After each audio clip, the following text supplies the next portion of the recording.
Film diawali di kota kecil yang bernama Sianang. Hiduplah seorang pria yang bernama Hanji. Dia mengidap autisme. Istrinya kabur entah kemana. Dia mempunyai 2 orang anak yang bernama Bao dan Nini.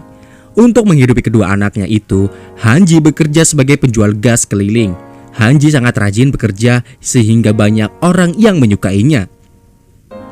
Setiap pagi, Hanji mengantar Nini ke sekolah menggunakan gerobak tambung gas.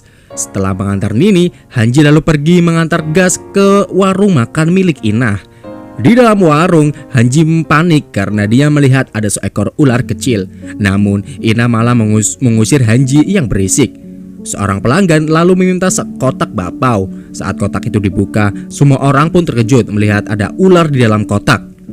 Tiba-tiba banyak ular datang dari segala penjuru. Semua orang pun panik melihat ada pelanggan yang digigit ular.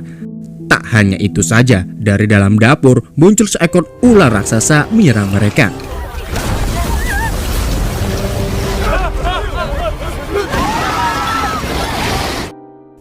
Di jalan, Hanji bertemu dengan putri pertamanya yang bernama Bao. Hanji memberikan HP baru yang dibelikan dari hasil jual gas. Bao yang malu karena HP yang diberikan itu adalah jadul, langsung menolak HP itu dan kemudian pergi begitu saja.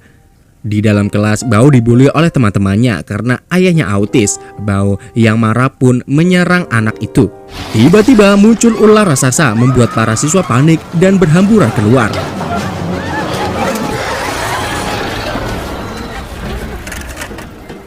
Di tempat lain, Hanji melihat semua orang sedang merekam sesuatu. Karena tidak fokus, dia pun terjatuh dari sepedanya. Tiba-tiba jalan retak, semua orang kebingungan. Dari dalam retakan muncul seekor ular raksasa.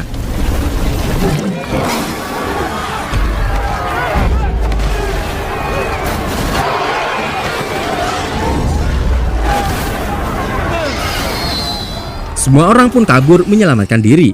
Hanji lalu teringat dengan putri pertamanya. Dia langsung pergi ke sekolah untuk menyelamatkannya. Di sekolah, Bao dikejar oleh ular raksasa dan terpojok di gang buntu. Beruntung Hanji datang tepat waktu untuk menyelamatkannya.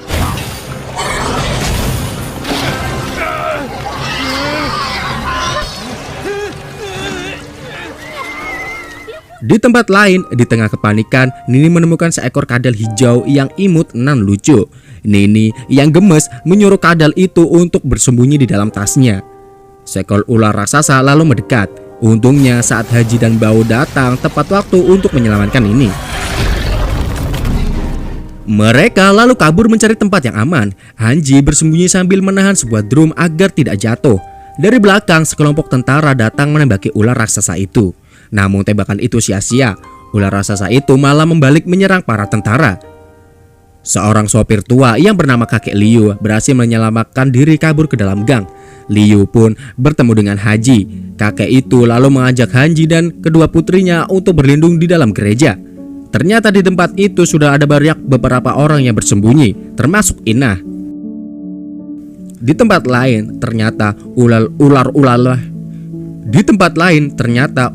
raksasa yang berkeliaran itu adalah hasil rekayasa genetika yang dilakukan oleh sebuah perusahaan yang dipimpin oleh Bos Lenshan.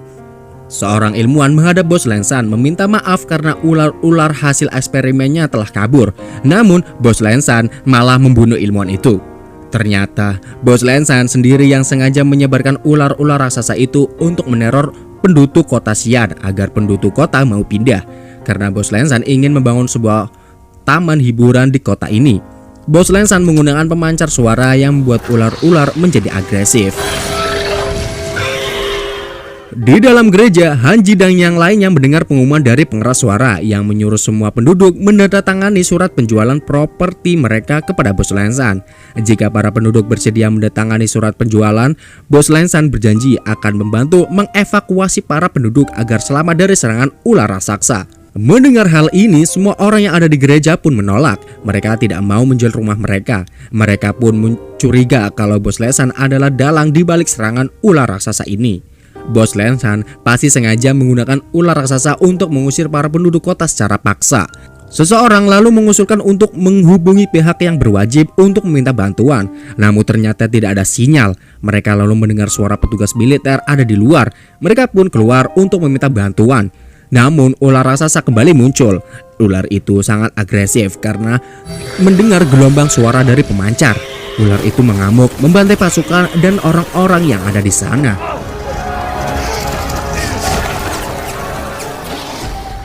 Hanji dan Nini yang panik pun berusaha kembali ke gereja. Bao yang lebih dulu masuk ke dalam gereja meminta jangan menutup pintu gereja karena ayah dan adiknya masih ada di luar. Namun seorang pria yang bernama Tono yang ketakutan tetap menutup pintu karena ada ular raksasa yang mendekat di luar.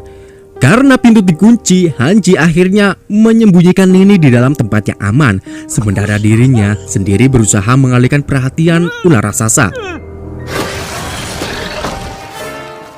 Melihat ayahnya dikejar-kejar oleh ular raksasa, Nini lalu mengambil tabung pemadam dan menyemprot ular raksasa itu, membuat ular raksasa mundur.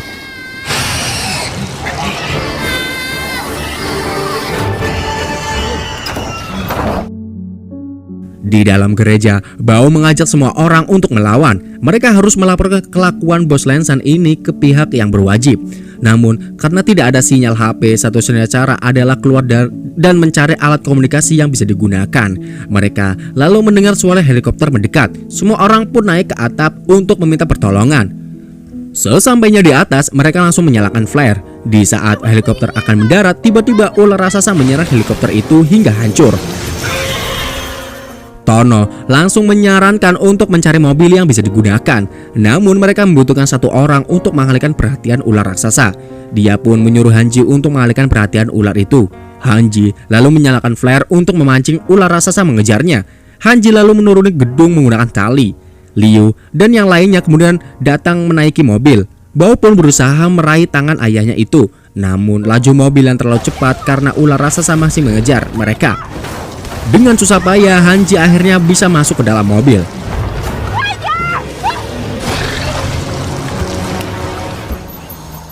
Beberapa saat kemudian, di pinggir kota, mobil yang mereka naiki berhenti karena kehabisan bensin. Nini lalu melihat ada kereta yang berhenti di depan mereka. Mereka pun memasuki kereta itu. Liu berusaha menghidupkan kereta itu. Ternyata di dalam kereta itu juga ada beberapa orang yang tersembunyi. Kakek Liu akhirnya berhasil menyalakan mesin kereta dan menjalankan kereta itu.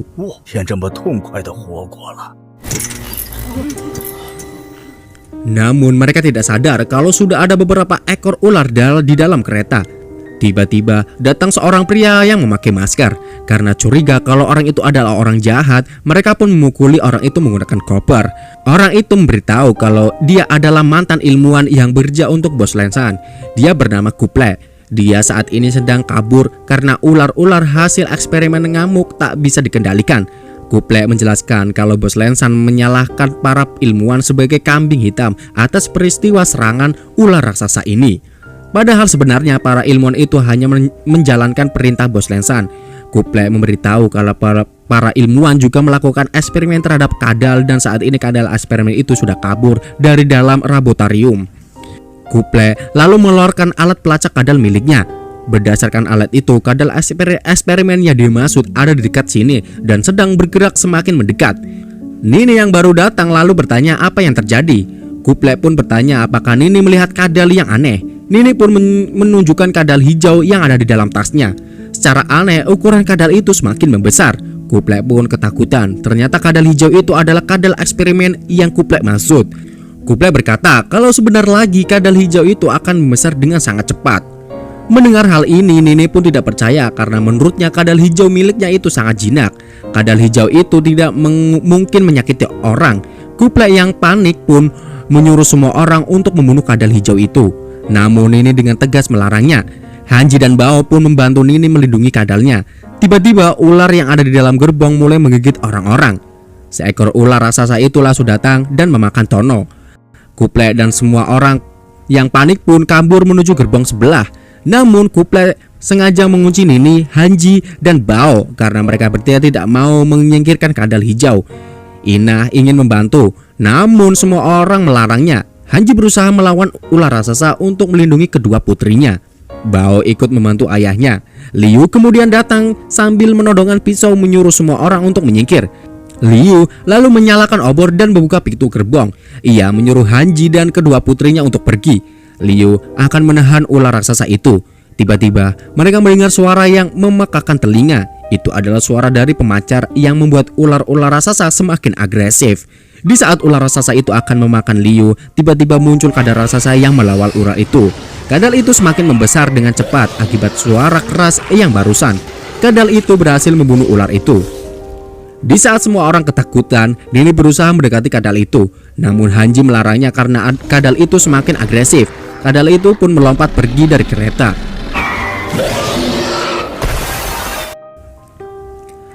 Di gerbong lain, Kublai berusaha memisahkan gerbong kereta karena takut dikejar oleh ular raksasa. Sementara itu, Liu menyuruh Hanji dan yang lainnya naik ke atas karena gerbong yang akan mereka lewati sudah dipenuhi ular. Liu akan menahan ular raksasa yang kembali datang. Ternyata Kublai sudah berhasil melepaskan gerbong tersebut. Hanji dan yang lain pun terpaksa harus melompat karena gerbong sudah mulai terpisah.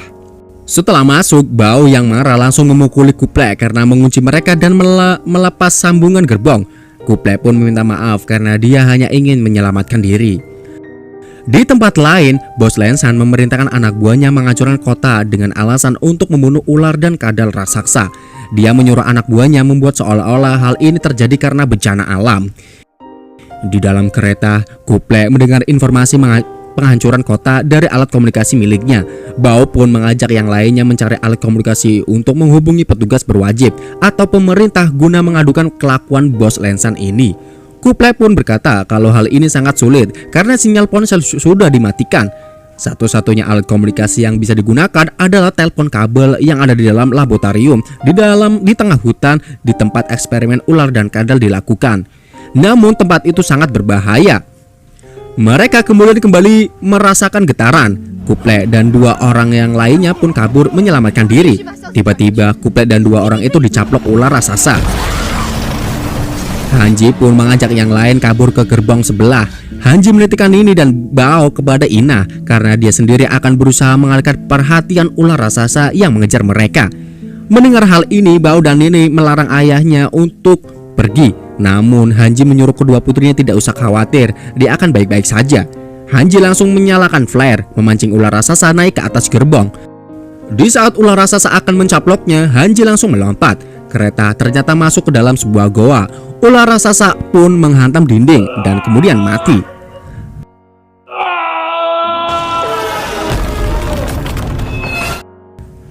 Setelah kereta berhenti, Bao dan Nini melihat keadaan Hanji. Ternyata Hanji masih hidup. Setelah mendapatkan informasi kalau di dalam laboratorium di tengah hutan ada telepon yang masih bisa digunakan, mereka pun langsung berencana pergi ke sana untuk mengadukan kelakuan Bos Lensan.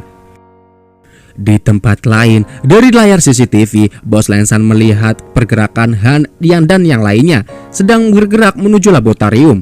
Sadar kalau di dalam laboratorium masih ada komunikasi yang bisa digunakan, Bos Lensan pun memerintahkan anak buahnya untuk menghabisi Hanji dan yang lainnya. Singkat cerita, sesampainya di laboratorium, Hanji dan yang lainnya melihat bangkai-bangkai ular yang dijadikan eksperimen. Hanji juga menemukan obat serum yang masih utuh. Menurut Ina, serum itu pasti serum yang digunakan ilmuwan untuk menciptakan ular raksasa. Mereka kemudian mendengar suara beberapa orang datang ke sini. Ternyata itu adalah Bos Lensan dan anak buahnya yang sudah sampai.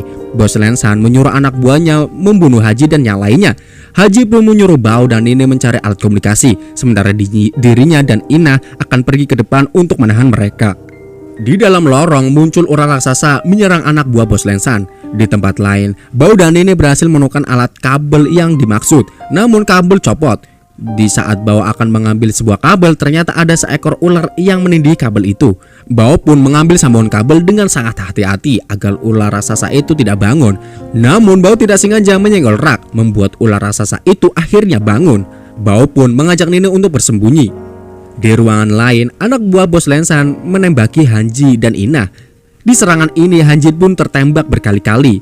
Hanji yang terluka parah kemudian menyuntikkan obat serum ular ke dalam tubuhnya. Namun Hanji malah tak sadarkan diri. Ina pun pergi untuk menolong Bao dan Nini. Hanji kemudian kembali sadar, bola matanya berwarna merah. Dia menjadi lebih kuat dan agresif. Hanji pun memantai semua anak buah Bos Lensan satu persatu.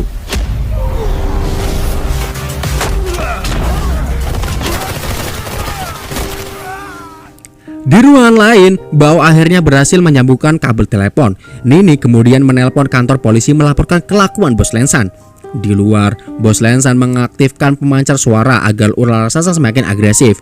Namun hal itu juga membuat Hanji semakin ganas. Di saat Bao akan mencaplok ular raksasa, Hanji datang menolongnya. Nini dan Bao pun panik melihat ayah mereka menjadi agresif seperti monster. Meskipun agresif, Hanji masih ingat dengan kedua putrinya itu. Hanji lalu membuat tali agar anak-anaknya dan Ina bisa keluar dari dalam gedung melalui jendela dengan selamat. Hanji pun bertarung melawan ular raksasa, sementara Ina dan anak-anaknya turun. Setelah Ina, Bao dan Nini berhasil turun dengan selamat, Ina mengajak Nini dan Bao untuk pergi. Namun mereka dihadang oleh Bos Lensan dan seekor ular raksasa yang besar. Bos Lensan menyalakan pemancar suara menyuruh ular raksasa membunuh Bao dan Nini. Namun ternyata ular raksasa itu sudah tidak bisa dikendalikan lagi. Ular raksasa itu pun langsung mencium Bos Lensan. Di saat ular raksasa itu akan menyerang Nini, tiba-tiba kadal raksasa datang menyelamatkannya. Ular raksasa dan kadal raksasa pun bertarung dengan sangat sengit. Bao kemudian datang membawa semprotan api. Dia menembakkan api ke arah ular raksasa. Ina lalu melemparkan bom meledakkan ular raksasa.